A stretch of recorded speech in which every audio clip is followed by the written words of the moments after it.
নমস্কার, আমাকে তো সবাই চেনো। আমি হচ্ছে সৌম্য, যাদের হিন্দু সাপোর্টার। আমি হিন্দুদের জন্য ঘর পর্যন্ত ছেড়েছি। তো তোমাদের একটা কথা বলি, আজকে আমার বাড়ির সামনে মিছিল বেরিয়েছিল বিজেপির, ঠিক আছে? অন্য এর থেকে আসছিলাম, আমি গেলাম দেখতে, তো আমাকে আবির টাবির মাখিয়ে দিল। তো কিছু হিন্দু বিজেপি জনতা, বিজেপি যারা ভোট দেয় তারা হচ্ছে রাস্তায় দাঁড়িয়ে আছে, মা বোন এরা।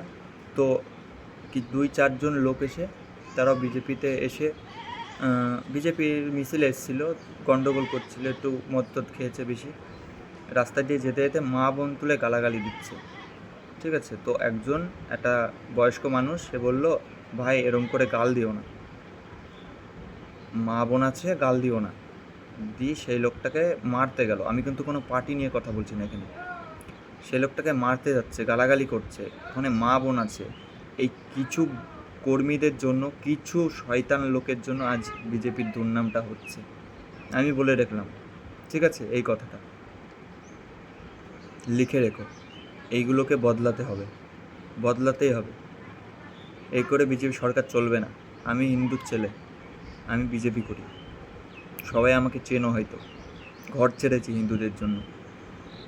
কাদের জন্য? হিন্দুদের জন্য। এরকমটা করো না তোমরা।